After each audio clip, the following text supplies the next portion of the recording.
साथियों, आप सब लोग जो इतनी देर से इस हॉल में मौजूद है, मैं आप तमाम लोगों का क्रांतिकारी इस्तकबाल करता हूँ। आपको जय हिंद और सलाम पेश करना चाहता हूँ।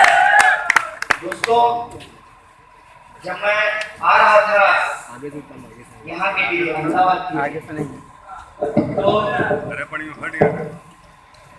मेरे मन में बहुत सारी बातें थी जो मैं आपसे करना चाहता था। और वो इसलिए कि पिछली बार जब मैं ऊना यात्रा में गया था तो वहां पे जिग्नेश ने कान में धीरे से आकर के कहा था कि कम बोलना, क्योंकि परमिशन कैंसिल हो गया। ये परमिशन का चक्कर हमारा पीछा नहीं छोड़ता है, तो इस बार की भी यात्रा का परमिशन कैंसिल कर दिया गया। तो एक तो बहुत सारी बातें मन में थी जो आपसे करनी थी।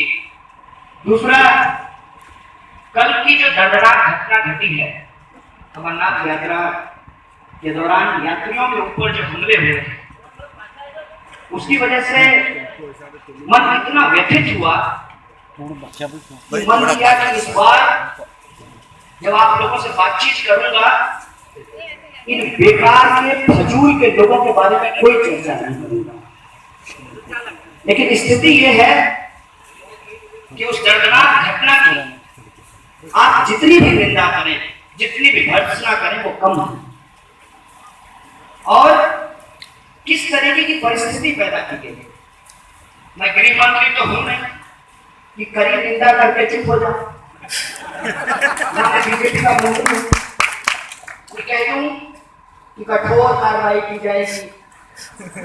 ना मैं मनोज वाजपेयी हूं कि कह दूं कि सबका बदला लिया जाएगा।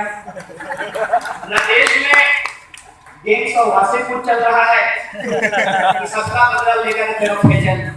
ऐसा तो चल नहीं रहा है। वाकई मन दुखी होता है, परेशान होता है कि आखिर इस मुल्क को हुआ क्या है। कभी धर्म के नाम पे, कभी जाति के नाम पे, कभी संस्कृति के नाम पे लोगों को खुलेआम मारा जाता है। और स्किल इंडिया प्रोग्राम का अगर लाभ किसी को मिला है तो वो मारने वाले और वीडियो बनाने वाले का कि अब वो अपना चेहरा वीडियो में नहीं दिखाते। आप पहले के वीडियो देखेंगे तो वो मारते भी थे, वीडियो भी बनाते थे, और सेल्फी भी, डॉटर का असर था उनके ऊपर, प्रधानमंत्री जी का, तो अपना चेहरा भी, खोपड़ा भी दिखा देते थे। अब बहुत चालाक हो गए हैं। अब मारते भी हैं, वीडियो भी बनाते हैं, अपना चेहरा नहीं दिखाते, और रोज बरोज लोगों को कभी प्रेम के नाम पे, कभी पाश्चात्य संस्कृति के नाम पे, कभी कोई क्या करता है, धर्म बचाने लगता है। और ये धर्म बचाने की ठेकेदारी किसी एक धर्म के मानने वाले लोगों की नहीं है। ये सारे धर्म में धर्म बचाने वाले लोग हैं। कासिम भाई जो जुनैद के भाई साहब हैं, उन्होंने कहा कि यह देश मुसलमानों का है, बेशक है। और एक बात मैं आपको बता दूं कि जब मैं जेल से आया तो मैंने एक किताब लिखी, बिहार से तिहाड़ तक, और उसमें हमने एक जगह जिक्र किया है कि जिस स्कूल में मैं जाता था और जिनके रिक्शे से मैं बैठ करके जाता था, उनका नाम मोहम्मद कासिम था। और सेकुलरिज्म का ज्ञान उन्होंने ही मुझे दिया बचपन में, उस अबोध दिमाग में। और उन्होंने कभी नहीं कहा कि यह देश सिर्फ मुसलमानों का है। उन्होंने हमेशा कहा कि यह देश इंसानों का है। दिक्कत क्या है? दिक्कत यह है कि जब इंदिरा गांधी जी की हत्या हुई थी तो राजीव गांधी साहब ने कहा था क्रिया की प्रतिक्रिया होती है, और वो क्रिया की प्रतिक्रिया का जो दौर है वो इस देश में थमने का नाम नहीं ले रहा है। इसीलिए आप तमाम साथियों से आग्रह करना चाहता हूं, इतनी देर अगर आप यहाँ बैठे हैं तो आपकी समझदारी पे कोई शक नहीं है। बस एक अपील करना चाहता हूं, क्रिया का प्रतिक्रिया नहीं होने देंगे, क्योंकि हम प्रतिक्रियावादी नहीं हैं, हम समाजवादी हैं। हम समतावादी हैं, हम अम्बेडकरवादी हैं, इसलिए हम क्रिया का प्रतिक्रिया नहीं होने देंगे। अगर कोई गलत क्रिया होगी उसको रोकेंगे और संविधान के आधार पर अपने मुल्क का निर्माण करके एक वास्तविक आजादी की तरफ आगे बढ़ेंगे। दोस्तों, ये जो परिस्थिति है आज हमारे सामने, उसमें देखिए हमारे यहाँ कुछ लोग एक गीत गाते थे, झोपड़ी की चर्चा में महल के नारा, गांधी जी के भजन करे गांधी के हथियार। आज इसी दौर में हम हैं, झोपड़ी की चर्चा नहीं हो रही है। कहते हैं कभी बड़े हुए तो क्या हुआ, जैसे पेड़ खजूर, पंछी को छाया नहीं फल लागे अति दूर। भारत को यदि विकसित राष्ट्र बनाना चाहते हैं, न्याय के पैमाने पे खड़ा करना चाहते हैं, तो माननीय मोदी जी इजराइल नहीं, आपको फिलिस्तीन के पक्ष में खड़ा होना चाहिए। ये जो परिस्थिति है देश के अंदर, उसको हमको समझना पड़ेगा। अगर हम कहते हैं कि हम युवा हैं, युवा होना कोई नंबर नहीं है। युवा होना उस जोश की बात है जहां आप खुद के लिए, समाज के लिए कुछ कर गुजरना चाहते हैं, कुछ करना चाहते हैं इस मुल्क के लिए। और परिस्थिति ऐसी बनी है कि आज आप प्रधानमंत्री जी की तरह ट्वीट करके इनसे नहीं कर सकते। प्रधानमंत्री जी ट्विटर पे अच्छा चला सकते हैं, 15 लाख आपके खाते में पहुंचा सकते हैं, महंगाई और भ्रष्टाचार कम कर सकते हैं, लेकिन वास्तविक रूप में महंगाई और भ्रष्टाचार ट्विटर से कम नहीं है। उसके लिए नीतियां बनानी पड़ती है, और जब आप नीतियों की बात करेंगे तो सारा मामला उठ करके आ जाएगा। अचानक से कोई लोग गाय बचाने लगेंगे, कोई धर्म बचाने लगेंगे, कोई जो है संस्कृति बचाने लगेंगे। उनसे रुक करके कुछ मत पूछिए, कुछ पूछिए। मैं सहमत हूँ हमारे जो प्रोफेसर हैं रतन लाल से, इनसे सवाल पूछिए। मेरा एक संघी दोस्त है, मैं संघियों से दोस्ती करता हूँ, ना काहू से दोस्ती ना काहू से बैर। तो मैं उनसे पूछता हूँ कि अच्छा बताओ क्या चल रहा है देश में। तो बोला देश में सब बम है क्योंकि ये मोदी युग है। तो हम बोले अरे यार, तुम्हारे पापा ने हमको बताया था कि ये कलयुग है, तो मोदी युग कह रहे हैं। मोदी युग है, तो उसके पास इस बात का कोई जवाब तो होता नहीं है। तो फिर कहता है कि इस देश में कुछ भी अच्छा होता है तुम लोगों को अच्छा नहीं लगता। हम बोले देश में तो अच्छा हो रहा है, लेकिन प्रॉब्लम ये है कि वो अंबानी और अदानी साहब के फ्लैट से निकल करके हमारे झोपड़ी तक पहुंच नहीं रहा। जिस दिन तक वो हमारे पास पहुंच जाए हमको भी लगेगा कि कुछ अच्छा हो रहा है। आखिर अच्छा हो क्या रहा है इस देश के अंदर? किसी भी सवाल को आप उठा लीजिए और इसे जवाब मांगिए कि क्या हो रहा है। बात करते हैं शिक्षा की। शिक्षा की हालत ये है कि लगातार शिक्षा का बजट कम किया जा रहा है। कम क्यों किया जा रहा है कि सब लोग पढ़ लेगा तो इनके लिए साइबर कैफे में बैठ करके गाली देने वाला 3000 रुपए का रोजगार कौन करेगा? ये सवाल है। दूसरा सवाल है कि रैलियों में 200 रुपए देकर के भीड़ कैसे जुटाई जाएगी जो मोदी मोदी करेगा। सवाल ये है कि आखिर लोग पढ़ लिख लेंगे तो धर्म क्यों बचाएंगे भाई? ठीक से अगर हिंदू धर्म को ही पढ़ लो तो उसमें धर्म को बचाने के लिए तुम्हारी जरूरत ही नहीं है, क्योंकि तुमको भगवान ने बनाया है, तुमने भगवान को नहीं बनाया है, इसलिए तुम क्यों भगवान को बचाना चाहते हो? और ये बात बराबर सब पे लागू होती है। इसीलिए मैं खास तौर पे जो हमारे अल्पसंख्यक भाई हैं उनसे एक बात बहुत मजबूती से और पूरी उम्मीद से कहना चाहता हूं, घबराने और डरने की जरूरत नहीं है। पहली बात, इस्लाम खत्म नहीं होगा इनसे, क्योंकि दुनिया का दूसरा सबसे बड़ा धर्म है, भारत के अलावा बहुत सारे मुल्क में है, तो इस्लाम खतरे में नहीं है। एक बात।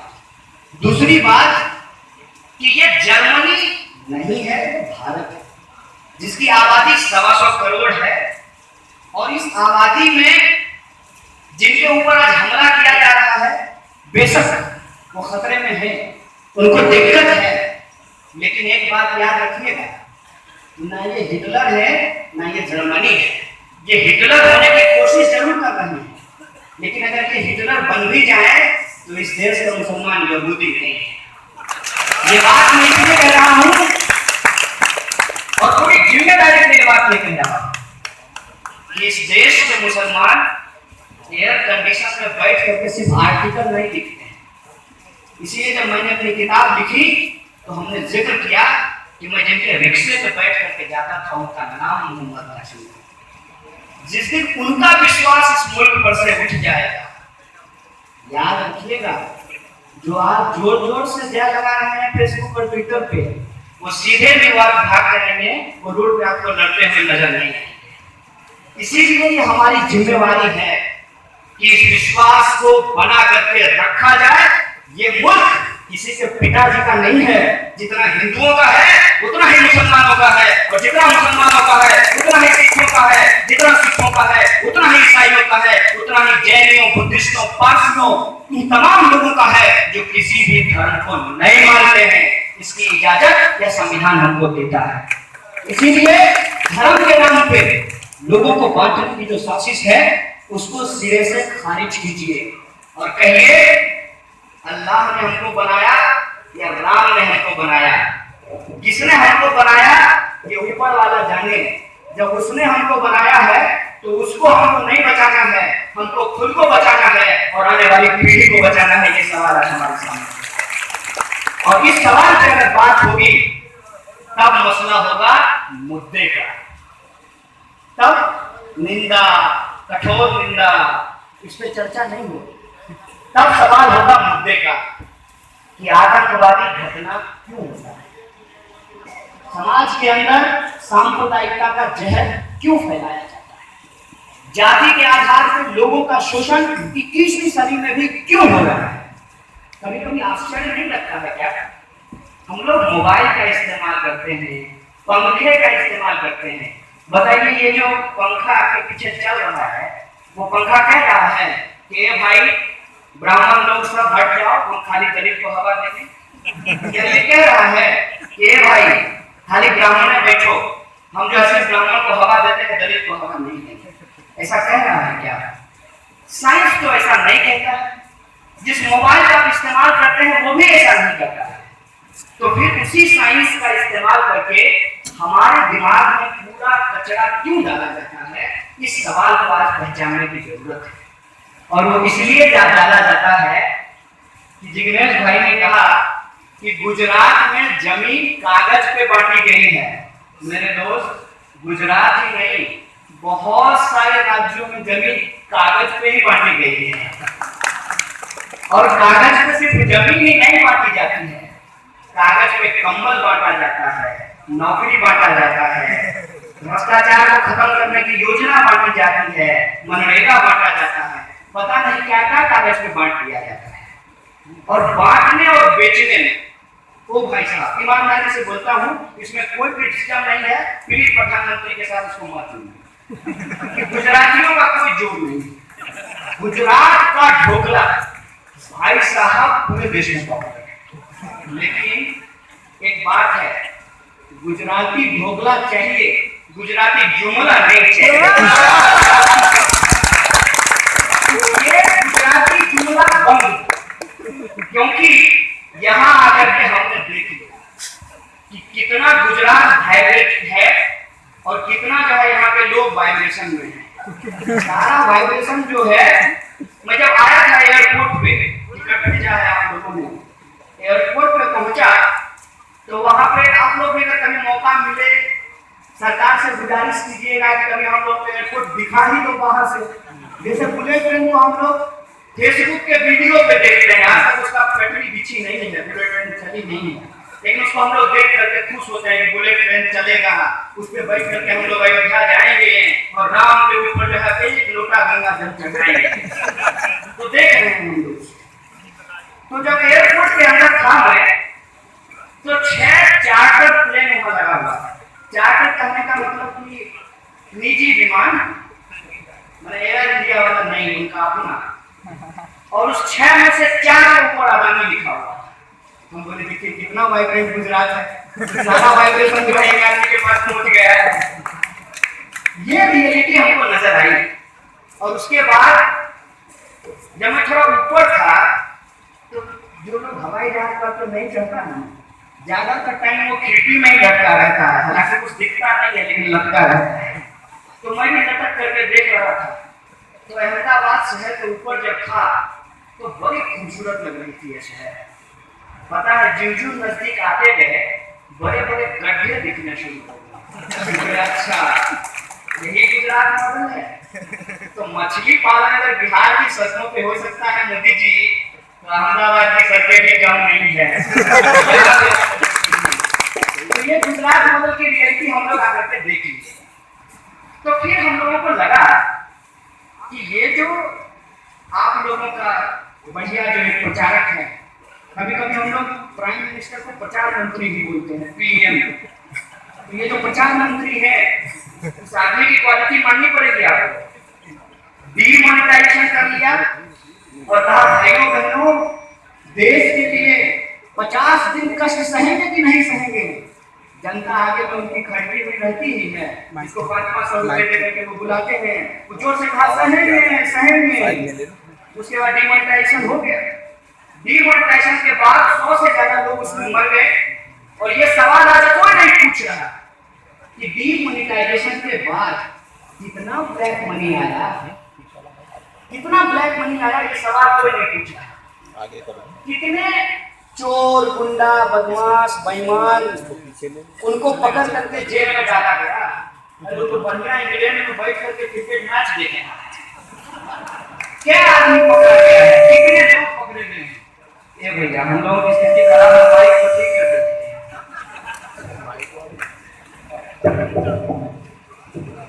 तो इस सवाल को कोई पूछने के लिए तैयार नहीं है कि डीमोनेटाइजेशन के बाद इस देश को जो आर्थिक नुकसान हुआ, 100 से ज्यादा लोग मारे गए, कितना ब्लैक मनी वापस आया, इसको कोई मानने के लिए तैयार नहीं। और जब पूछा गया रिजर्व बैंक से तो रिजर्व बैंक बोली कि कितना 1000 और 500 का नोट छापे थे, इसका हिसाब हमारे पास नहीं है। असली में ऐसा होता है क्या? मैंने ऐसा होता है कि माँ अगर रोटी बनाई है किचन में तो उसको पता नहीं होगा कितना रोटी बना है, उसको पता होता है भाई कि कितना रोटी बना है। रिजर्व बैंक को पता है कि कितना छापा है, दिक्कत ये था कि जितना छापा उससे ज्यादा खाते में जमा हो गया। तो मैं ब्लैक मनी ऐसे वापस आया है, ब्लैक मनी चलिए वापस आ गया, मान लेते हैं। प्रधानमंत्री जी जो कहते हैं हम लोग सब मान लेते हैं। वो बोले कि सर्जिकल स्ट्राइक हुआ, आतंकवाद रुक गया, हम लोग मान लिए। और कल जो अमरनाथ में हुआ वो आतंकवादी घटना नहीं थी, मोदी जी की शांति सेना थी। ये सवाल कौन बोला? ये बोले थे ना कि डीमोनेटाइजेशन करने के बाद पत्थरबाजी रुक जाएगी, नक्सलवादी घटना रुक जाएगी, देश में शांति छा जाएगा, ब्लैक मनी वापस आएगा और आपके खाते में 15 लाख रुपया पहुंचा दिया जाएगा। पहुंचा? मोदी जी की तरफ पूछते हैं 15 लाख आपके खाते में आया? मोदी जी ऐसे ही पूछते हैं ना। अगली बार आप लोग कीजिएगा ऐसे ही। मोदी जी के जब लोग आए ना चुनाव प्रचार में तो आप बगल में खड़ा होकर बोलिए रुक जाइए, आप बाद में भाषण दीजिएगा और पूछिए अच्छा दिन आया, अच्छा दिन, महंगाई कम हो गई, 15 लाख रुपया आपके खाते में पहुंच गया, 2 करोड़ रोजगार मिल गया, नौकरी मिल गई, भ्रष्टाचार कम हो गया, यही सवाल पूछिए।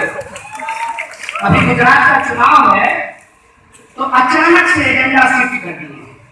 जैसे बाबा रामदेव जी योगा सिखाते थे, उसके बाद बोले कि देश के लिए पतंजलि का फेस वॉश लगा। अरे मेरा फेस अच्छा हो जाएगा तो देश का इसमें क्या भला हो जाएगा, ये उनको पता। अगर हम फेस वॉश पतंजलि का लगाएं और हम सुंदर हो जाएं तो उससे देश का भला कैसे हो जाएगा? भाई साहब, अजय देवगन और अक्षय कुमार की फिल्म देखना देशभक्ति नहीं है, वो मनोरंजन का मसला है, एंटरटेनमेंट का मसला है। लेकिन आजकल सब कुछ देश के नाम पे बेचा जा रहा है।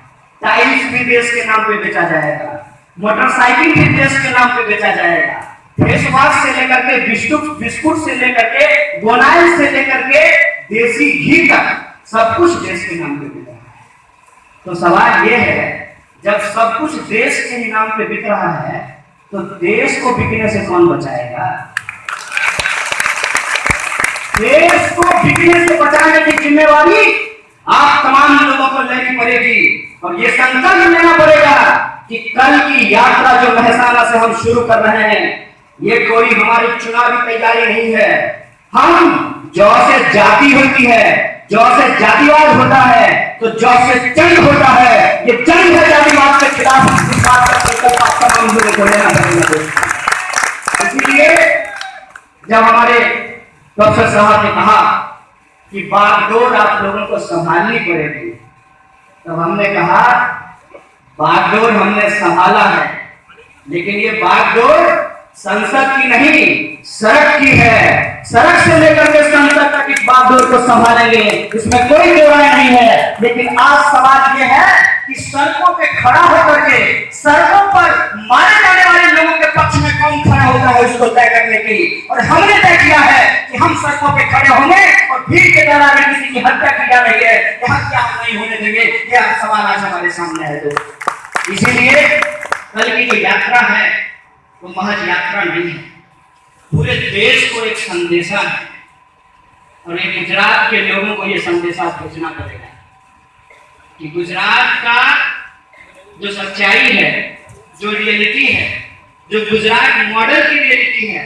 वाइब्रेंट गुजरात की जो रियलिटी है, और कागज पर जो जमीन बांटी गई है, दलितों को पीट करके जो वीडियो बनाया गया है, इस रियलिटी को आपको पूरे देश को बताना पड़ेगा। और एक बात मैं आपको कह देता हूँ, मुझे परंपरा ज्यादा नहीं मालूम है, लेकिन कोई हिंदू मरने के लिए बनाना चाहता है, कोई हिंदू मरने के लिए बनाना चाहता है। मोदी जी तो हिंदू है, बड़ौदा से बनारस गए हैं, जरूर कुछ ना कुछ अच्छा होने वाला है।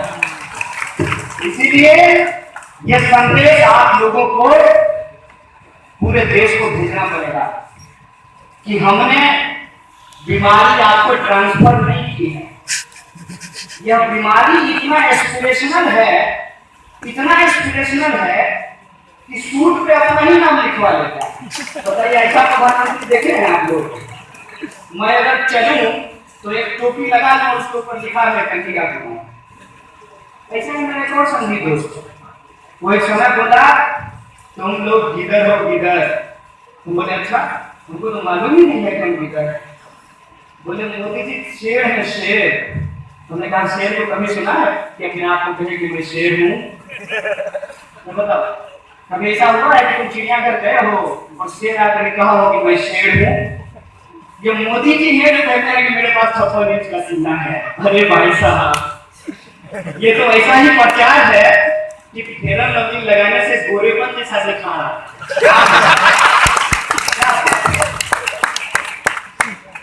इंसान का सीना 56 इंच का हो, अगर ये सच है तो फेरन लवली लगाने से गोरेपन का निखार दिया। ये जो देश के अंदर एक तमाशा चल रहा है, उस तमाशे पे सवाल खड़ा करना जरूरी है।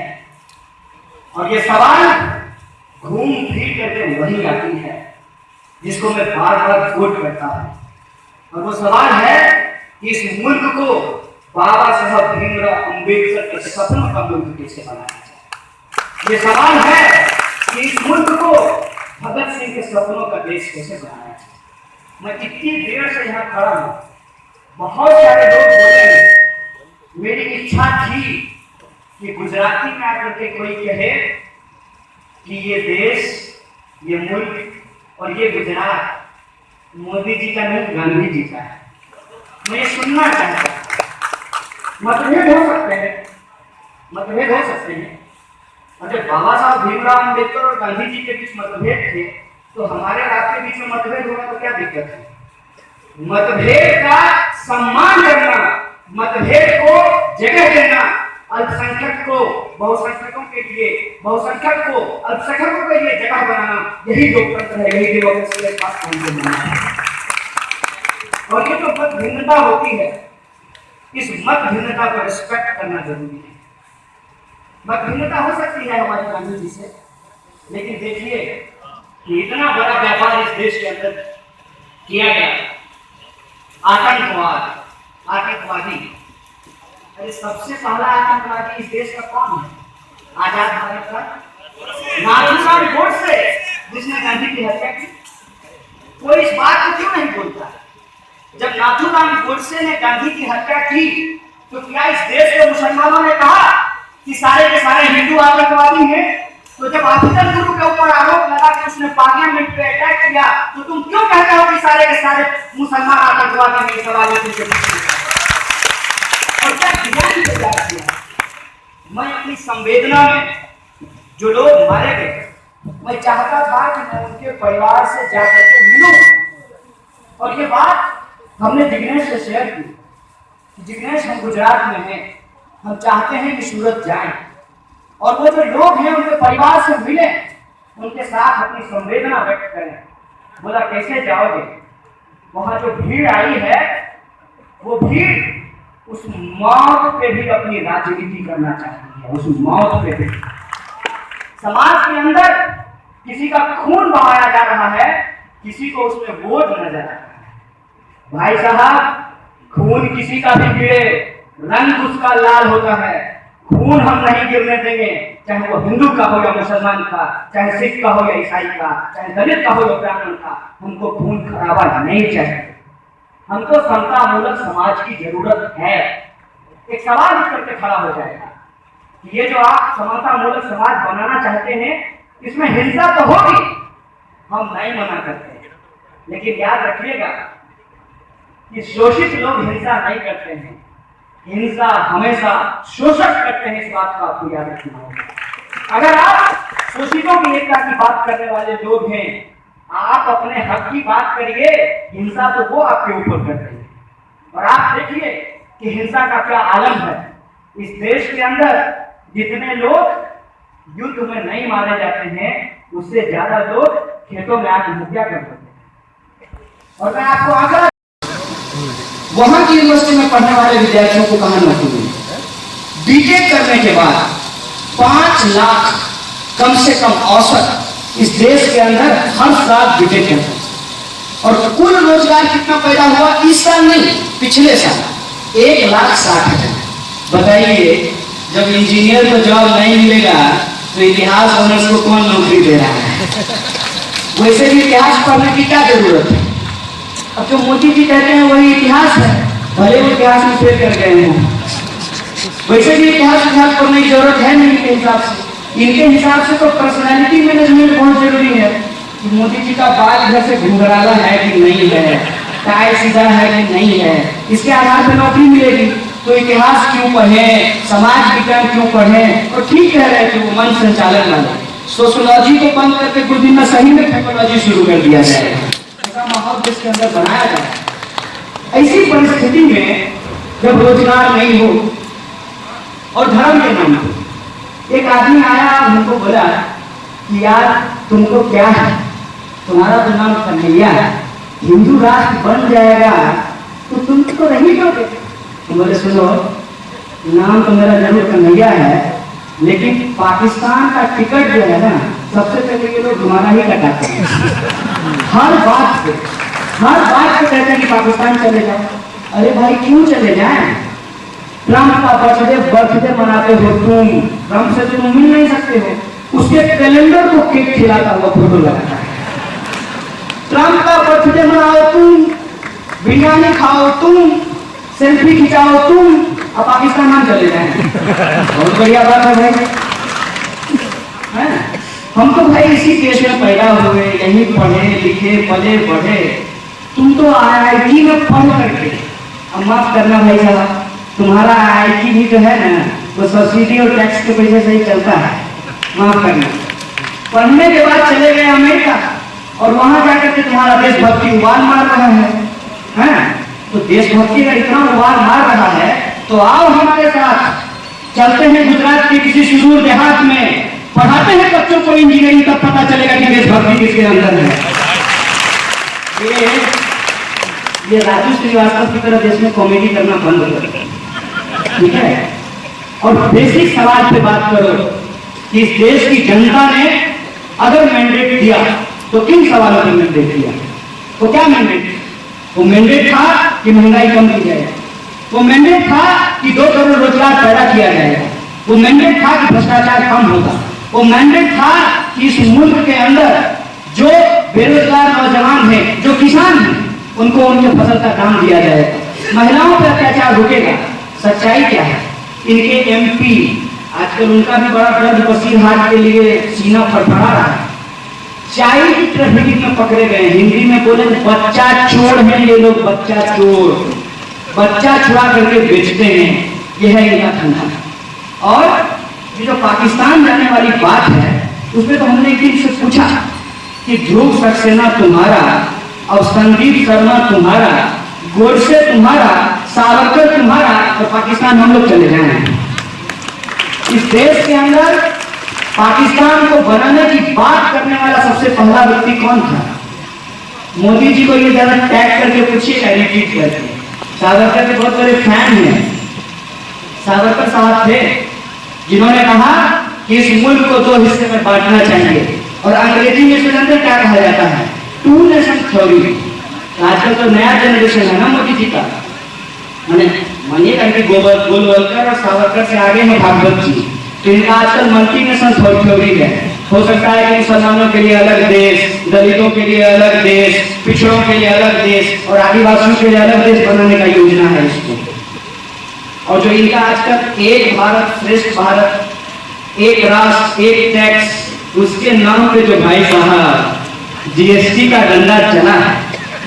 पहले मैं सोचा था कि सूरत जाऊंगा और जीएसटी के खिलाफ जो प्रोटेस्ट हो रहा है उसको कवर करूंगा, मेरी दिली इच्छा थी। उन व्यापारियों से जाकर के मिलूंगा जो एक लाजवाब आंदोलन सूरत के अंदर चला रहे हैं। लेकिन कल से सूरत में क्या होगा? वो जो लोग मारे गए हैं, जो पीड़ित लोग हैं, नफरत के जो शिकार लोग हैं, उस पर और नफरत की राजनीति उड़ी जाएगी। जीएसटी गया तेल लेने, आंदोलन गया तेल लेने, मुद्दा गया तेल लेने। ये बात आप लोगों को समझनी है। ये डिजाइन है कि कभी भी आप एक मुद्दे पे बात नहीं कर सकते। कोई भी जीएसटी पे बोलने के लिए तैयार नहीं है। जीएसटी में क्या किया गया है?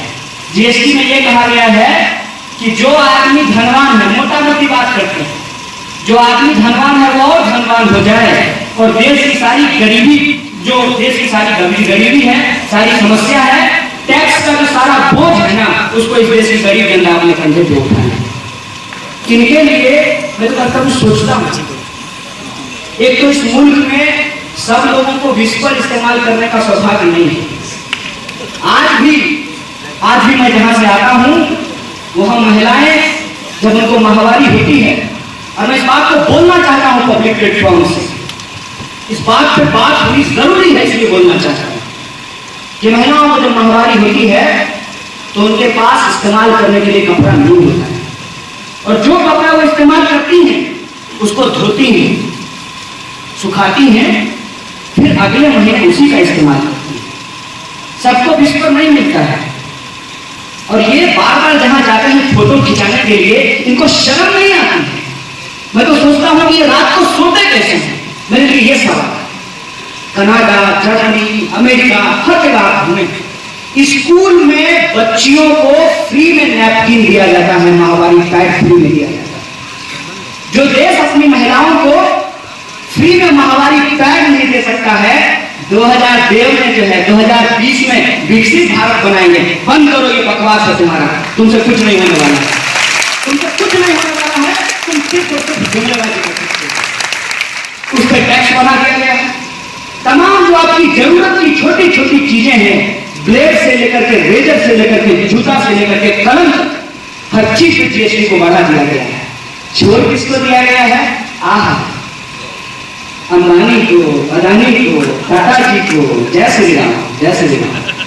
कितना बढ़िया है। इस पे आपको सवाल उठाना पड़ेगा, और ये जो ट्रैक है, ये जो डिजाइन है, उस पे एक एक चीज पर प्रश्न उठाना पड़ेगा। मोदी जी इजराइल गए, बहुत बढ़िया बात, मिल करके आए, बहुत बढ़िया बात, स्कैनर खरीद करके लाएंगे, बहुत बढ़िया बात, देश में आतंकवाद रुक जाएगी, बहुत बढ़िया बात। और वो जो बच्चा है, यहूदी बच्चा जिसके माँ बाप मर गए थे मुंबई टेरर अटैक में, उसके साथ फोटो खिंचवा करके आए हैं, बहुत बढ़िया बात। इससे कौन मिलेगा? ये जो जुनैद का भाई मोहम्मद कासिम बैठा हुआ है, पहलू खान का बेटा बैठा हुआ है,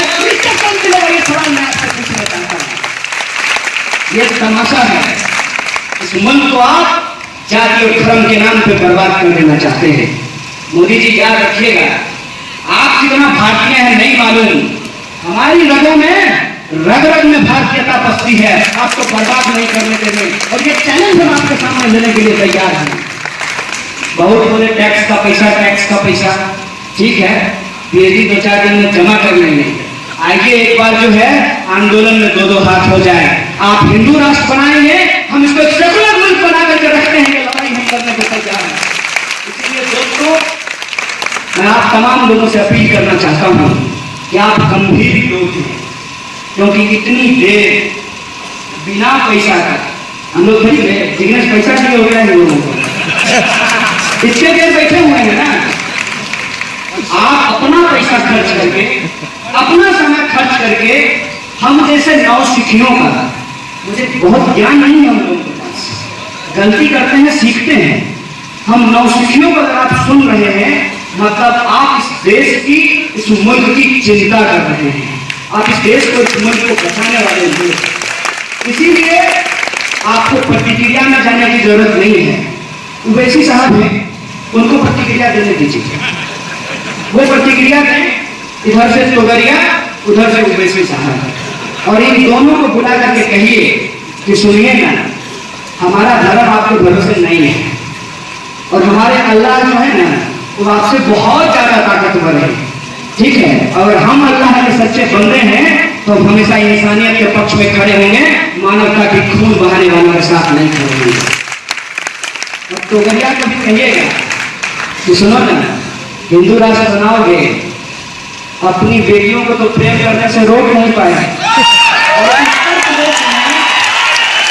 एक अच्छी बात है, चाहते हैं कैसा हो, जिग्नेश तो बोला भी, हम लोग इसके समर्थक हैं। जितना अंतर जातीय, अंतर धार्मिक विवाह होगा, यह मुल्क उतना मजबूत होगा, उतना ऑर्गेनिक होगा, ये बात मैं आपको कह देना चाहता हूं। इस बात को हम लोगों को प्रमोट करना चाहिए। और हैं हमारे बहुत सारे दोस्त, जब इस तरह की जहरीली बात होती है सांप्रदायिकता की, तो मेरा एक दोस्त है, उसने जो है इंटर रिलीजियस मैरिज किया है, छोटा सा बच्चा है, उसका जेबी में रहता है।